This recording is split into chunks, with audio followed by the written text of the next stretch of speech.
Good evening dear. मैं भूपेंद्र सिंह आप सभी का study with Bhupendra Singh channel पर स्वागत करता हूँ। आज हम चर्चा करने वाले हैं कर्नाटक के तृतीय युद्ध पर। कर्नाटक के प्रथम एवं द्वितीय युद्धों पर हम पूर्व में चर्चा कर चुके हैं, तो आज हमारा चर्चा का विषय रहेगा कर्नाटक का तृतीय युद्ध। कर्नाटक का तृतीय युद्ध किस किस के बीच हुआ, कब हुआ, इसके क्या परिणाम रहे, किस संधि के तहत यह समाप्त हो गया, इन सभी के बारे में आज हम विस्तार पूर्वक जानेंगे। तो चलिए शुरू करते हैं। तो जो कर्नाटक का तृतीय युद्ध है वो किस किस के बीच हुआ है? अंग्रेज और फ्रांसीसियों के बीच। किस किस के बीच हुआ? अंग्रेज और फ्रांसीसियों के बीच। हम इसका कारण जान लेते हैं। सबसे पहले जानना जरूरी हो जाता है हमारे लिए कारण, कि आखिर इसका कारण क्या रहा। तो जो इसका कारण है, इसका कारण क्या रहा? इसका जो मेन कारण है वो रहता है क्या? यूरोप में। कहाँ पर? यूरोप में। यूरोप में दो देश हैं, ऑस्ट्रिया और प्रशा। कौन कौन से? ऑस्ट्रिया और प्रशा। ऑस्ट्रिया और प्रशा। कौन कौन से देश हैं? ऑस्ट्रिया और प्रशा। ऑस्ट्रिया और प्रशा में लड़ाई हो गई, यानी कि ऑस्ट्रिया और प्रशा में युद्ध छिड़ गया। कब? 1756 में। कब छिड़ गया? ऑस्ट्रिया और प्रशा में 1756 में युद्ध छिड़ गया। और ये युद्ध कब तक चलता है? 1763 तक। तो ये 7 वर्षों तक चलता है। इसलिए इस युद्ध को सप्तवर्षीय युद्ध के नाम से भी जानते हैं। किसके नाम से? सप्तवर्षीय गृह युद्ध। सप्तवर्षीय गृह युद्ध के नाम से भी हम इस युद्ध को जानते हैं, जो किस किस के बीच लड़ा गया? ऑस्ट्रिया और प्रशा। अभी ऑस्ट्रिया और प्रशा के बीच लड़ा गया, तो ये अंग्रेज फ्रांसीसी कहाँ से आ गए? तो इनके बारे में हमें जानना जरूरी है। तो जो ऑस्ट्रिया है, ऑस्ट्रिया का साथ कौन दे रहे थे? ऑस्ट्रिया का साथ दिया किसने? फ्रांसीसियों ने। ऑस्ट्रिया का साथ किसने दिया? फ्रांसीसियों ने। जबकि जो प्रशा है, प्रशा का साथ किसने दिया? अंग्रेजों ने। प्रशा का साथ किसने दिया है? अंग्रेजों ने। अब जो प्रशा है, प्रशा को वर्तमान में हम जर्मनी के नाम से जानते हैं। किस नाम से जानते हैं? जर्मनी के नाम से। तो युद्ध चल रहा था किस किस के बीच में? ऑस्ट्रिया और प्रशा के बीच में। ऑस्ट्रिया की सहायता की फ्रांसीसियों ने, जबकि प्रशा की सहायता की अंग्रेजों ने। तो इस प्रकार से अप्रत्यक्ष रूप से फ्रांसीसी और अंग्रेज एक दूसरे के सामने आ गए और यूरोप में लड़ने लगे। यूरोप में लड़ने लगे। अब फ्रांसीसियों ने क्या किया यहाँ पर? फ्रांसीसियों का जो भारत में प्रभुत्व था वो उनका अंग्रेजों की अपेक्षा बहुत कम हो चुका था, क्योंकि इन्होंने 1754 में डुप्ले को वापस बुला लिया था। डुप्ले को वापस बुला लिया था और गोडे हेयू ने आते ही 1755 में क्या की थी? पांडिचेरी की संधि अंग्रेजों से कर ली थी। तो इसलिए फ्रांसीसियों ने क्या किया? एक अपने सेनानायक, सेनानायक बोले तो गवर्नर, एक गवर्नर को, फ्रांसीसियों ने अपने एक गवर्नर को, फ्रांसीसियों ने अपने एक गवर्नर को, जिसका नाम था काउंट डी लाली। क्या नाम था? काउंट डी लाली को भारत में अंग्रेजों का अस्तित्व समाप्त करने के लिए भेजा। फ्रांसीसियों ने किसे भेजा? काउंट डी लाली को। काउंट डी लाली, काउंट डी लाली को। फ्रांसीसी गवर्नर है, ये कौन है? काउंट डी लाली। इसे एक विशाल सेना के साथ भारत भेजा और इससे कहा गया कि आप भारत में जाइए और वहां से अंग्रेजों का अस्तित्व समाप्त कीजिए। वहां से क्या करना है? अंग्रेजों का अस्तित्व समाप्त करना है। तो अप्रैल 1758 में, कब? अप्रैल 1758 में, अप्रैल 1758 में काउंट डी लाली कहाँ पहुंचता है? ये भारत पहुंचता है अप्रैल 1758 में। लेकिन होता क्या है? अप्रैल 1758 यानी कि काउंट डी लाली के आने से पहले अंग्रेज कब? 1757 में, 1757 में अंग्रेज अब कौन कौन से? तो क्लाइव और वॉटसन,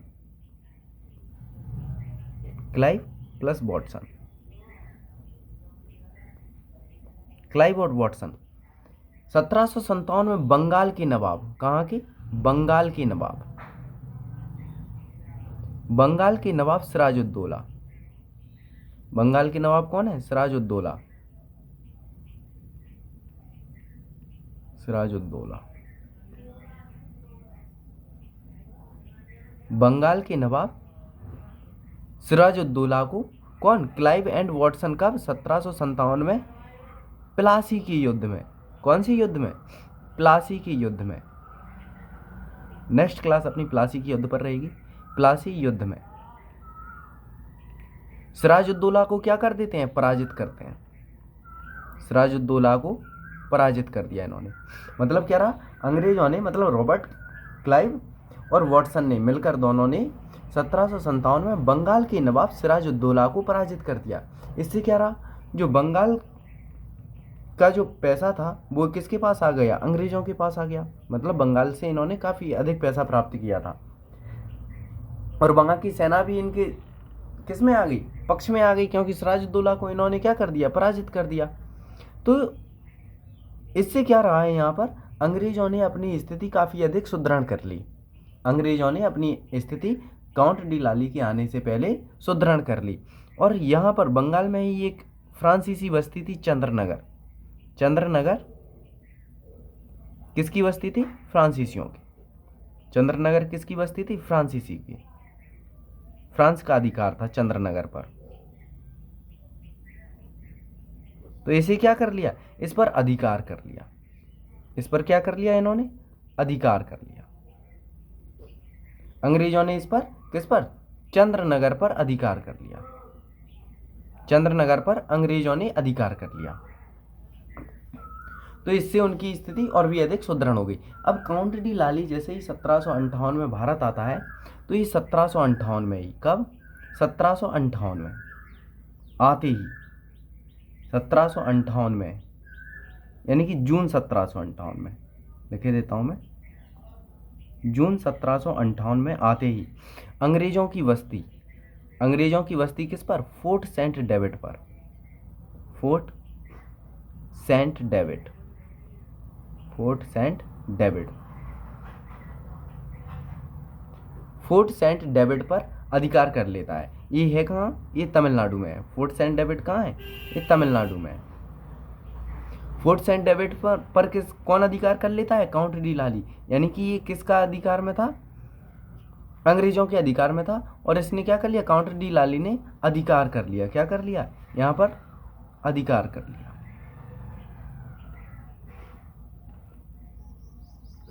किसने अधिकार कर लिया? काउंट डी लाली ने। कहाँ पर अधिकार कर लिया? फोर्ट सेंट डेविड पर, जो कि तमिलनाडु में थी। और ये किसकी बस्ती थी? अंग्रेजों की। अब इसके आगे ही क्या करता है काउंट डी लाली? इसके बाद ही वो किसका घेरा डालता है? वो डालता है तंजावुर का। अब चूंकि इसने इसलिए यहाँ पर सफलता प्राप्त कर ली क्योंकि ये अचानक ही आया और अचानक से ही इसने वहाँ पर क्या कर लिया? घेरा डाल दिया और अधिकार कर लिया। अब आगे चलकर ये किसका घेरा डालता है? आगे डालता है ये किसका? तंजावुर का। कहाँ का डाला इसने? तंजावुर का। तंजावुर का घेरा डाला इसने। तो तंजावुर से इसे क्या मिली? असफलता मिली। तंजावुर में क्या मिली इसे? असफलता। तंजावुर से इसे क्या मिली? असफलता। अभी असफलता क्यों मिली इसे? क्योंकि जो बंगाल में अंग्रेज थे,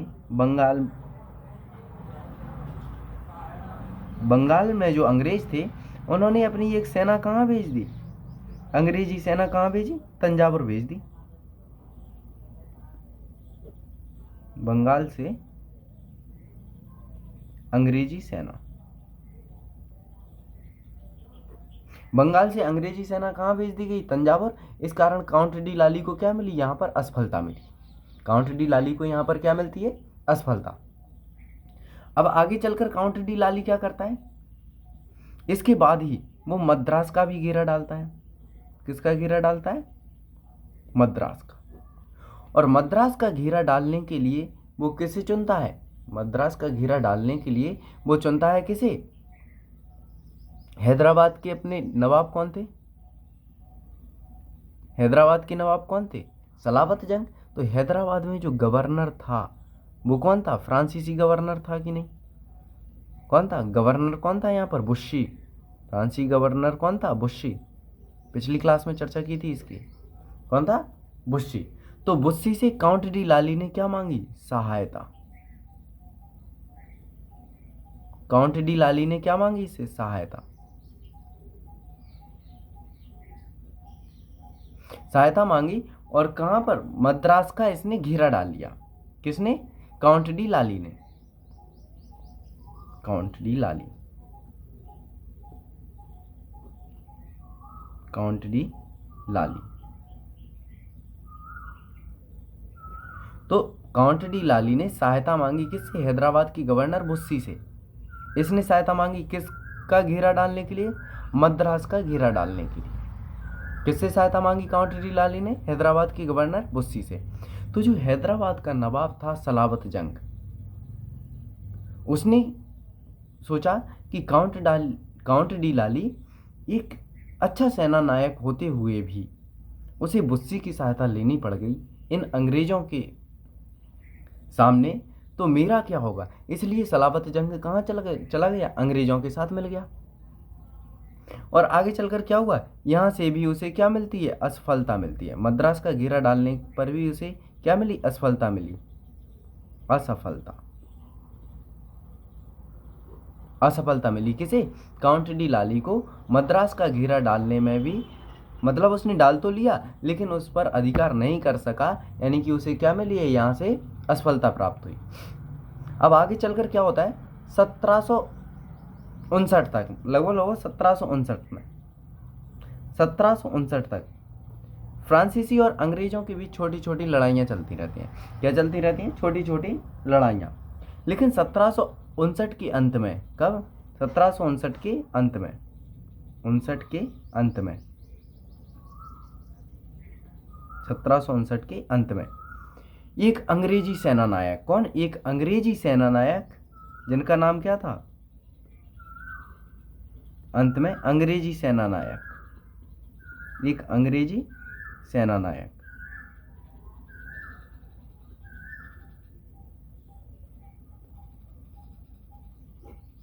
एक अंग्रेजी सेना नायक, कौन? सर आयर कूट।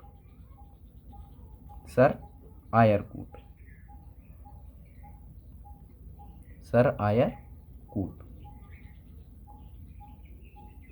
सर आयर कूट ये पहुंचते हैं कहाँ? मद्रास। कहाँ पहुंचते हैं? मद्रास पहुंचते हैं। कब? 1759 में, यानी कि 1759 के अंत में कहाँ पहुंचते हैं? मद्रास पहुंचते हैं। मद्रास पहुंचते हैं। और 1760 में, कब? 1760 में सर आयर कूट कहाँ? मद्रास और पांडिचेरी के बीच में एक जगह है। 1760 में मद्रास और पांडिचेरी, मद्रास और पांडिचेरी।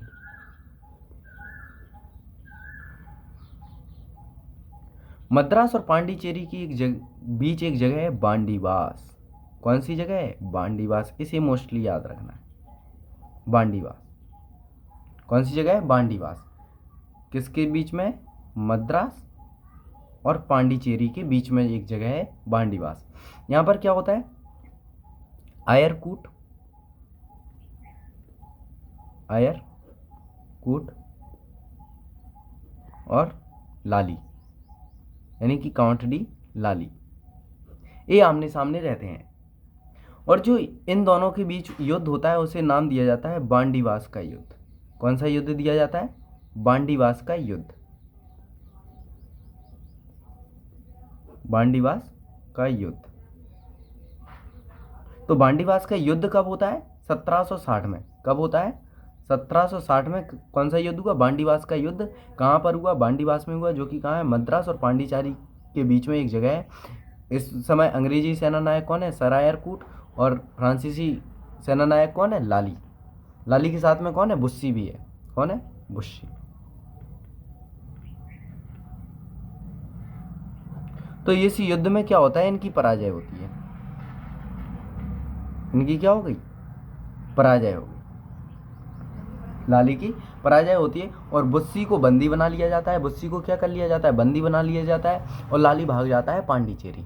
लाली कहाँ भाग जाता है? पांडिचेरी भाग जाता है। और जनवरी 1761 में, कब?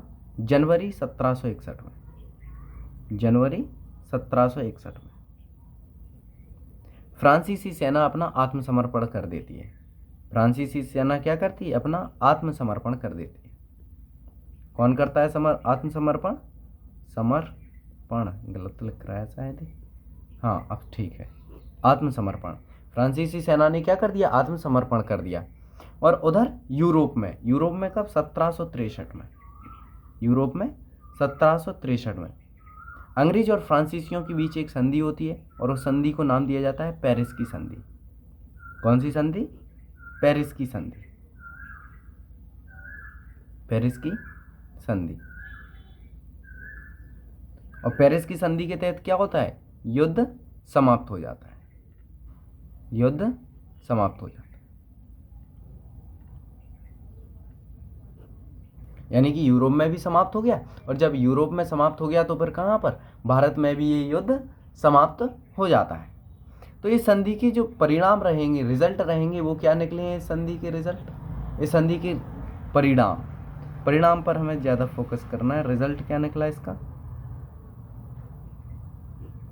कि जो अंग्रेजों ने कौन कौन से, यानी कि इसके काफ़ी सारे क्षेत्र जीत लिए थे फ्रांसीसियों के, जैसे कि चंद्रनगर जीत लिया था, कराईकल था, माहे था, जिंजी था, तो ये सब के सब क्षेत्र जीत लिए थे। तो वापस फ्रांसीसियों को क्या किया गया? फ्रांसीसियों को वापस क्या कर दिया गया?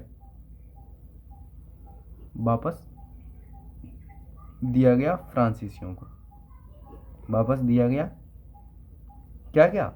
एक तो चंद्रनगर लौटा दिया गया उन्हें, चंद्रनगर, और दूसरा दिया गया उन्हें पांडिचेरी। पांडिचेरी,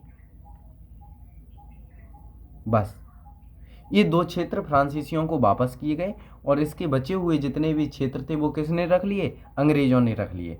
दूसरा यहाँ पर क्या रहा है इसका रिजल्ट? इस संधि के तहत क्या हुआ? तय हुआ कि फ्रांसीसी भारत में सेना नहीं रखेंगे।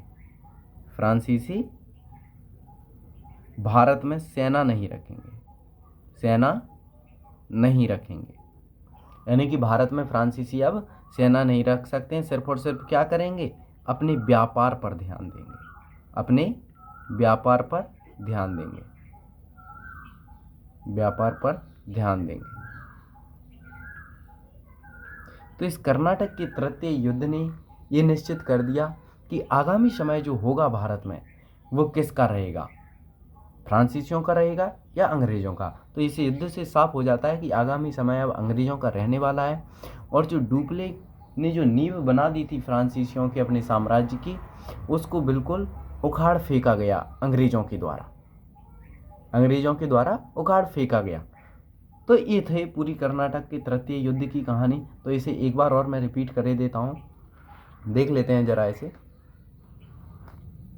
कर्नाटक का तृतीय युद्ध। कर्नाटक का तृतीय युद्ध कब से कब तक होता है? 1756 से 63। ये कहाँ स्टार्ट होता है? यूरोप में। यूरोप में कौन लड़ रहे होते हैं? ऑस्ट्रिया और प्रसा। ऑस्ट्रिया का साथ देता है कौन? फ्रांसीसी, जबकि प्रसा का साथ कौन देते हैं? अंग्रेज।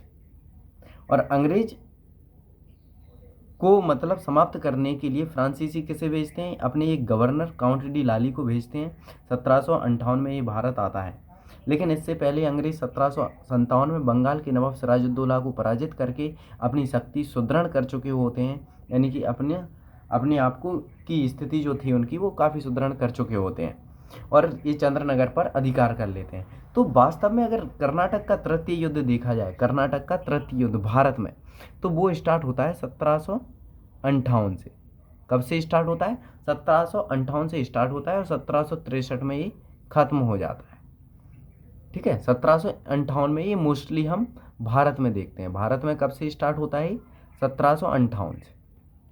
तो आगे चलकर जैसे ही लाली आता है और 1758 में, जून 1758 में फोर्ट सेंट डेविड, ये अंग्रेजों की एक बस्ती होती है तमिलनाडु में, इस पर अधिकार कर लेता है। उसके बाद ये घेरा डालता है किसका? तंजावुर का, लेकिन इसे असफलता हाथ लगती है। उसके बाद ये क्या करता है? मद्रास का भी घेरा डालता है। मद्रास में भी इसे क्या मिलती है? असफलता मिलती है। और यहाँ पर क्या होता है, जो हैदराबाद का गवर्नर था उसकी भी सहायता मांगी थी इसने मद्रास का घेरा डालने के लिए बुस्सी की, तब भी इसे क्या मिली, यहाँ से असफलता मिली। और 1759 में, जो 1759 का समय रहेगा, वो अंग्रेज़ों और फ्रांसीसियों के बीच छोटी छोटी झड़पें चलती रहीं। इनके बीच क्या चलती रहीं, छोटी छोटी झड़पें चलती रहीं। यहाँ देख लेते हैं जरा।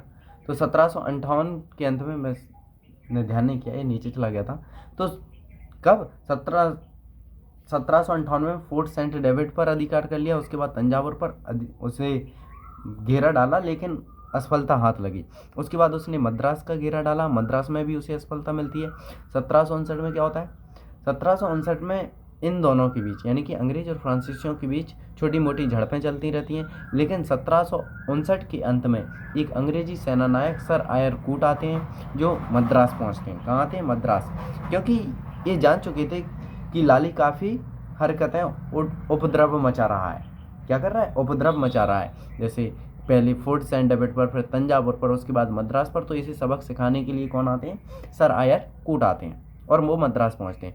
1760 में वो मद्रास और पांडिचेरी के बीच एक जगह है बांडीवास, जहाँ पर अंग्रेजी और फ्रांसीसी सेनाएं टकराएंगी। तो सर आयरकूट और लाली यहाँ पर बांडीवास में टकराए, और लाली की बहुत बुरी तरीके से इन्होंने पराजय की, यानी कि लाली को हराया। तो इस युद्ध को नाम दिया जाता है बांडीवास का युद्ध। तो ये अक्सर पूछ लिया जाता है, बांडीवास का युद्ध कब हुआ था, तो 1760 में हुआ।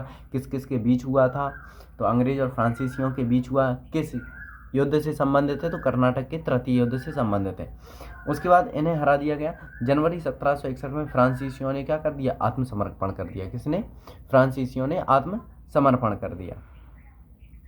उसके बाद क्या रहता है,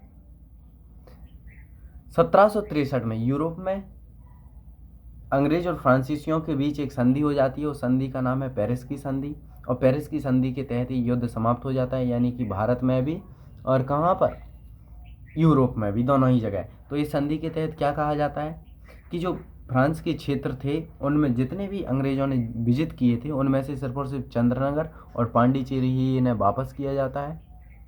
कौन सा, चंद्रनगर और पांडिचेरी ही वापस किया जाता है। इसके अलावा क्या रहती है इनकी शर्त, कि फ्रांसीसी अब जो भारत में शासन करेंगे वो सेना नहीं रखेंगे, सिर्फ और सिर्फ व्यापार पर ध्यान देंगे।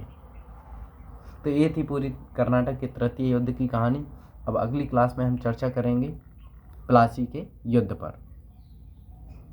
ठीक है, thanks to all of you. Class को शेयर ज़रूर कर देना, जिससे और भी लोगों का भला हो सके। Thanks to all of you.